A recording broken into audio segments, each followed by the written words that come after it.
And here we go. Today, we have a very special guest in the house. We have somebody who I'm going to introduce here in just a second. But before I do, she is somebody that has an amazing heart. She is somebody that I've gotten to know very well. She is somebody that when she says she's going to do something, she does it. And she is also somebody who has successfully written a best-selling book. So without further ado, let me talk to you and introduce you to Mary-Theresa Tringale, aka Mary, aka MT for short. And Mary is a success coach, best-selling author, and certified practitioner in NLP, hypnotherapy, EFT tapping, time techniques, life and success coaching, who loves nothing more than cheering others on. After her own radical transformation in 2019, MT launched her coaching business with her signature program, the Aligned and Empower Project, in 2020 to coach others through their own breakthroughs and to find their true life's purpose. After taking a leap of faith, MT moved from the Boston area to New York City and landed what turned into a nearly 8-year career in the magazine publishing industry.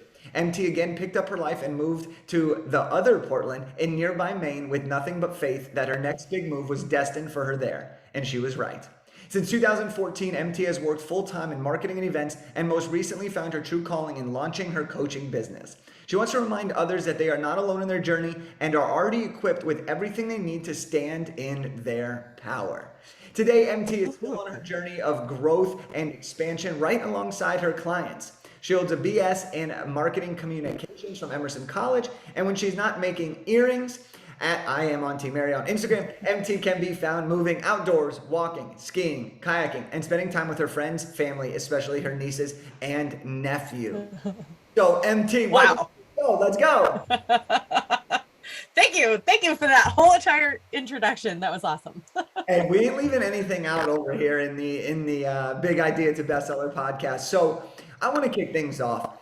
You've had an adventure here. All right. You've had an Mm, amazing adventure and an amazing story. And, when we first met, we met in Jessica DeRose, right? Her Elevate program. And you were doing a lot of different things. And the mm. evolution that you've had since we first met has been remarkable, let alone writing a best-selling book in that process. But just talk to us to get things started on what has been your core philosophy that has enabled you to create this amazing business, write this amazing, Mm. and help so many amazing women.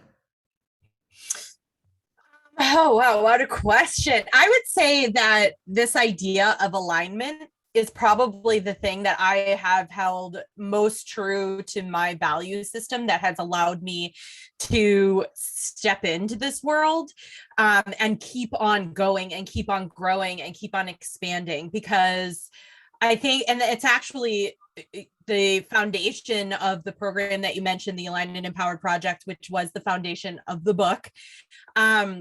And it is the thing that just keeps me grounded as I continue to see what's out there for me in the world. And it truly didn't even become clear to me that that was something that I was missing until I found it.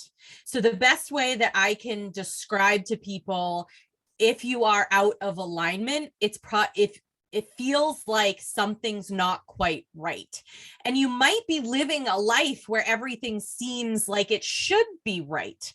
Like you have the job that you always dreamed of. You're living in the environment that you always wanted to be. You have a great home. You have a great relationship. All of these things might seem like they should be fine, but you're not quite there or feeling quite right. That is an indication that things are out of alignment. And that's really the foundational work that I do with so many of my clients, is helping you get into that place of alignment, because it's kind of like once you get there, clarity comes alongside that, and then you start to see the next step and the next step and the next step. And that's really what has allowed me to get here. So where we are today is that I'm full-time in my business as a success coach, which when I started writing the book, that was the long-term, that was the 9-month plan from that point that we started writing together. That was that someday soon I'm going to be in this place where I'm going to be doing this work full time. And now I'm here. but I had to allow a lot of stuff to reveal itself to me in that process. And that started with doing the work to get into alignment so that I could just open up the space to see, oh, I'm supposed to be, oh, all these people are asking me for life coaching support and I'm not even a life coach. Maybe I should be. Maybe I should explore what that looks like. Maybe I can step into this world. Oh, people want to talk to me about habits and accountability. Maybe that's the next thing for me. Oh, people want to learn about how I became so happy and aligned with money. Maybe I could talk about that now. So, oh, there's this whole thing about the subconscious mind and working with the subconscious mind called NLP. Maybe I need to do that. And that's really truly how the whole book thing happened for me too, because you did the present. I knew that you were an author. I knew that you had already done these written, you were in the midst of your third book when we met. And I knew that that was a thing that could possibly happen in the future. But by showing up for the thing at the time, which was showing up for a call in this program that I was investing in, where you did a presentation on a book, it was kind of like, click, that's what's next. And if I hadn't been in a place where I had a solid foundation of understanding who I am and where I want to head, and had the space to even receive your information, I wouldn't have even heard the voice or felt the click of the alignment when you started talking about what a book could do, or what a book meant for your business. So I hope that answered your question. Yeah, no, it answered great. And something that you mentioned there that I find interesting is like being able to receive information, right? I think that, when you look at the online coaching space, when you look at the thought leader space, when you look at parents even, right? Everybody says similar things. But only when you are ready to receive that information at that moment in time will it actually click for you. I mean, I can't tell you how many times I've come to my mom and been like, Mom, guess what I learned today? And I'll tell her the thing I learned. And she goes, Jake, I've told you this 25 million times throughout your childhood. I'm like, Right. no, you didn't. And she goes, yes, I did. But it took me until that moment for it to finally click. But I think that moment came faster because I had my mom who planted the seed. Yeah. And so as you're talking about all this stuff, being open to this receiving of information, being in alignment with yourself, that all boils down to the title of your book, which is How to Stand in Your Power. So what is Stand in Your Power? What is the book about? Tell us all about it.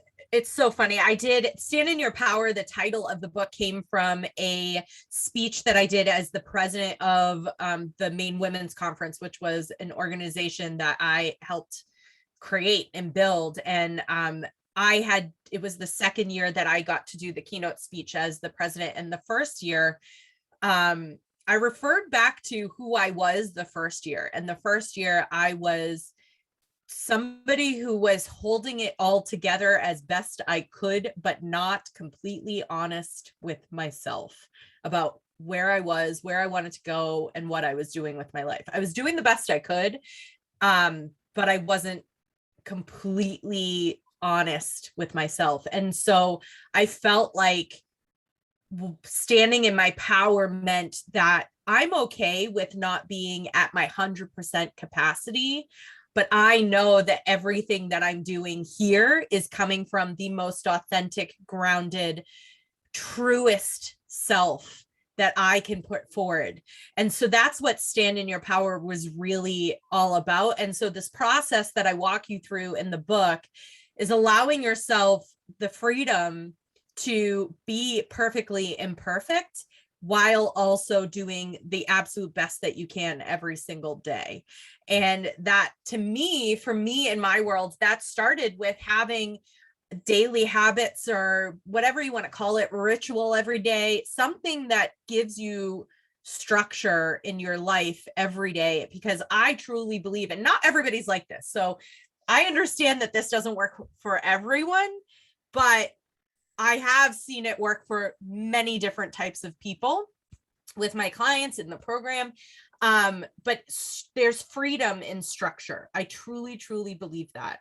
And when you can create these daily habits that kind of bring you back to yourself, whether they are habits that bring you into your body, whether they're habits that get you outside with nature, whether they're habits that connect you with your subconscious, whatever that may be, it allows you to kind of have this like solid starting point every day where you can grow from. Now, every day, the habits may not be perfect.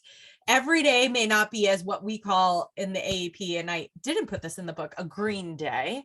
You may get a win for the day, but it might have been like a big struggle to get that win in. And that's okay. I think that that's the process. Like standing in your power is like at the end of the day, you say, you know what, this day was a shit show, but I got it done and I'm proud of myself. And I got to the end of the day and I stood in my integrity. I spoke my truth all day long. I was my truth all day long. And that's what matters. And now I get to go to bed and start again tomorrow. And to me, that is the truth of standing in your power. Yeah, I love that. And you mentioned the habits. And I know you're a big habits. I mean, you talk about 75 hard and how much of an impact that's had on your life. And habits played a big role while you were writing this book. And so I kind of want to ask you this, which is how were you able to, you were working a full-time job, you were a support coach in another program, you were running AEP, and you were writing your book at the same time. So how did you implement everything that you teach in the book? But how did you implement that while you were actually writing the book so that you could get your rough draft done in, I think what you'd said was 27 days or something? Like, how did you implement the habits to do this? Because I think this is a really tangible example of how you practice what you preach. Yeah, I would say, so first of all, accountability. And the human accountability, not just and I had a tracker. I had my own book tracker as well. I am a very visual person, so I had a piece of paper as my accountability tracker, but I also had a friend, Andi, who I was checking in with every day to tell her about that I did the work. So that's number one. Number two, I had to schedule it in. My calendar is my safety net, and I schedule in everything every 15 minutes. Every minute of my day is scheduled accordingly, including miscellaneous time, including free time, including time for like a buffer, right? Like I schedule everything in, and I had to because my job was incredibly busy during that time. So number one, I got accountability, human accountability. Number two, I had scheduled it all in. Number three, and I would say this is the most important part, the time that I was scheduling in was 15 minutes a day. 15 minutes. That's it. And some days when I had more time, I would write more. But what got me down in front of my computer every day was I only have to sit here for 15 minutes. I put my timer on and 15 minutes was the commitment. And some days that 15 minutes didn't happen until 8:30 at night. Sometimes that 15 minutes would happen at 6 o'clock in the morning. It just depended on what the schedule was that I had that day. But it wasn't, I wasn't committing to 2 hours a day. I wasn't committing. And for me, because of my life and my schedule and what I had going on, 15 minutes was what I could spare Monday through Friday. On the weekends, I probably did schedule in a little more time for that. And every time that I sat down and wrote, very rarely did I stop at that 15-minute mark, because I might have been in the middle of a thought. I might have like, once I sat down, I was in the flow, whatever it might have been. I let myself be there for that 15 minutes. And once the timer went off, I let myself do whatever I needed to do there. And the reason I'm saying 15 minutes is because sometimes we don't get started because we feel like it's too much. Or we put off a task because we know that once we get into it, it's going to take us 3 hours. And let me just do this last thing before I sit down. Let me just do this one little thing. Let me just do this one. And we constantly are finding other things to do instead of just like sitting down and letting the thing happen. So when I said 15 minutes, it was a minimal commitment that I had to make every day to myself to get that done. And it was something that I could manage at the time in my head, and it was something I could definitely schedule in. Um, and I would put the timer on because that was my signal to my brain. Okay, it's 15 minutes. Just sit down and sit here for the 15 minutes and let it happen. And you get to be done after it. It was kind of that permission granted before I even got started every time. And it was just this mind game that I was playing with myself each time. And like I said, most times I would go for another good 5-10 minutes based on whatever it was that I was doing in that time. For sure. Here's what's so cool about this is you found a way to make it happen, right? And we talk about it, human accountability. We talk about it, putting it in the calendar. Talk about it, whatever time you can allocate to allocate. And there's a book called Tiny Habits by BJ Fogg, and he talks about this concept in it of doing 2 push-ups a day, right? And you're like, 2 push-ups, is that going to do anything? No, but more often than not, once you do 2, you're going to do 5 to 10 more. Maybe you'll do 20 more. But 2 is the baseline. And so as you're writing this book, and I love how we're giving like a really good example of like what you teach people, because you are a living example of like literally doing everything. And we're going to get into another concept here soon, but when you are doing all this, how did you honor the commitment to yourself to keep showing up? Because look, as much as we make writing books easier for other people and we made it easier for you to do, it still ain't that easy. It's still a hard thing that you have to show up and commit. So how did you stay committed to yourself in this process? So everybody, I think, gets driven by a different type of accountability, and my accountability, and I don't know if this will be forever, but the best way for me to honor that commitment is to make it public so that I know that other people are watching. And I started talking about writing this book on social media day one that I committed to you, I'm pretty sure. And every day I shared that tracker. Every day I shared the tracker with a quick little snippet of what I wrote that day. And by making that commitment public, it allowed me, people were asking me, I would see them and they'd be like, you're writing a book right now? It's like, yeah, now I have to stick to this commitment. Now, maybe other people believe that you shouldn't have to put it out there into the world and have other people hold that expectation of you in order to stick to your commitments. Good for you. Good for you. And if that works for you, great. Doesn't work for me. I got to talk about this stuff with other people. And I hear Sarah Blakely, the founder of Spanx, says sometimes, don't tell people about your idea until you do it. And for me, that doesn't work. I got to tell you because that's how I stay committed, because I don't want to give up on it. I don't want to just float away. That is actually an old habit of mine, that I would start something, share it socially, and then I disappear. And then it was like, didn't you start this thing? And they'd be like, yeah. And kind of a little bit of shame around like how I started this thing and I didn't finish. And that is such a huge part of my value system, that I walk my talk, and that I commit and I finish the stuff that I say I'm going to start.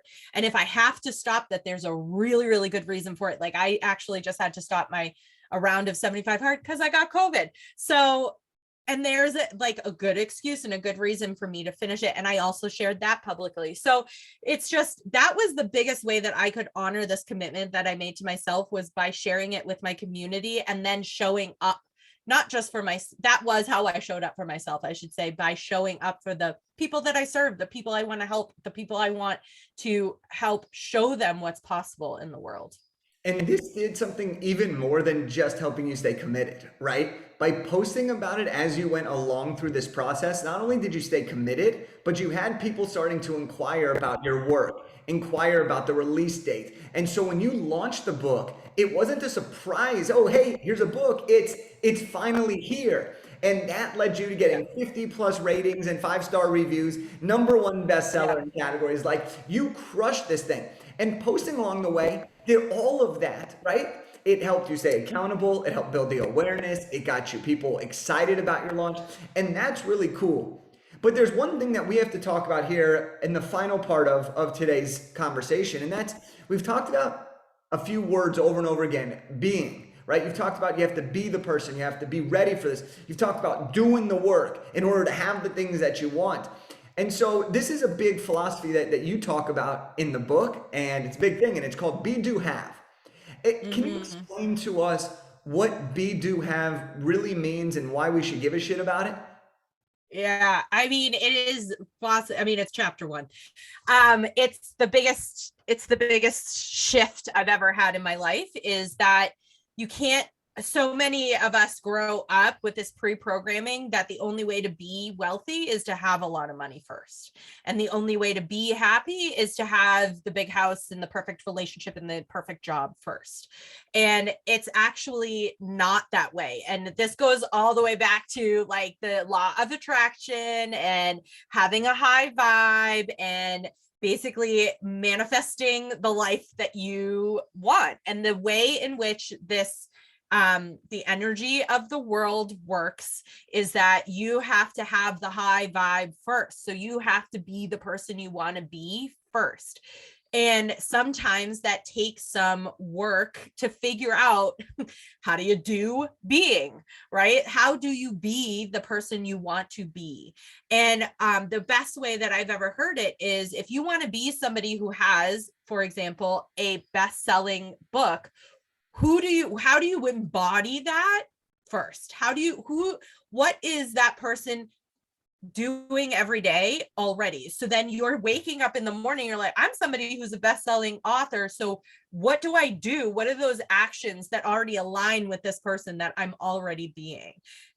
This bestseller is going to ask people to write a review when they say that they loved the book. This bestseller is going to get a blow up of the book so that she remembers who she is. That's what I have behind me, listener.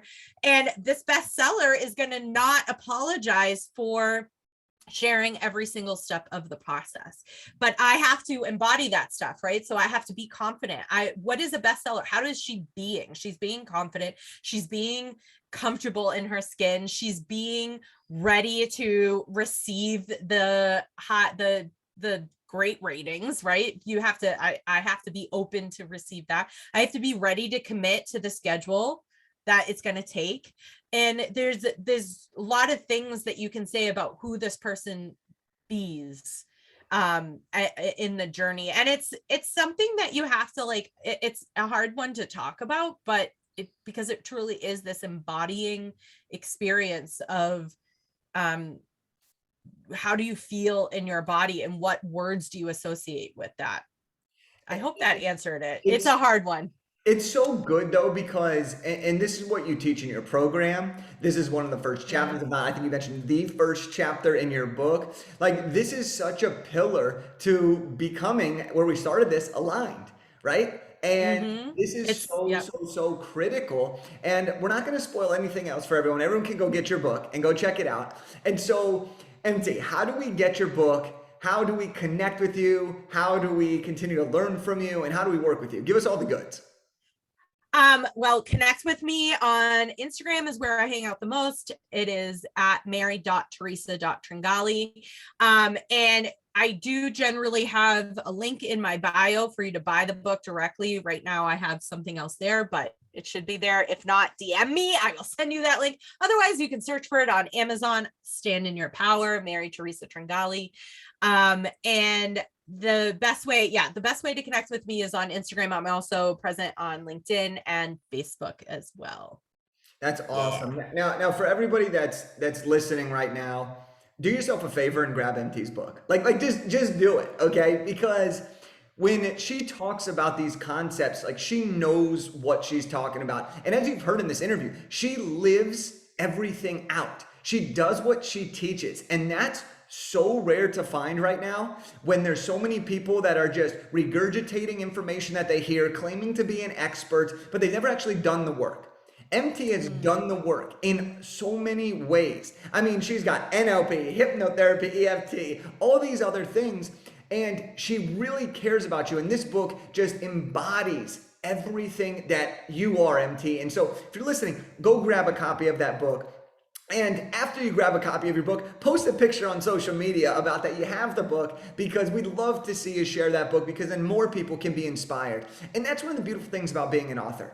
When you get to have your book picked up by a random stranger, that gets shared on social media, that leads to somebody else hearing of you and buying your book, that is the ripple effect in action. That is the cat's pajamas. That is the bee's knees. That is what we aim to do, is to make an impact through a message that we have, through experiences that we lived, to help create a better world for everyone to live in. So make sure to grab MT's book, check her out, and I will see you all on the next episode. Thank you so much, MT, for coming on. Appreciate you. Thank you.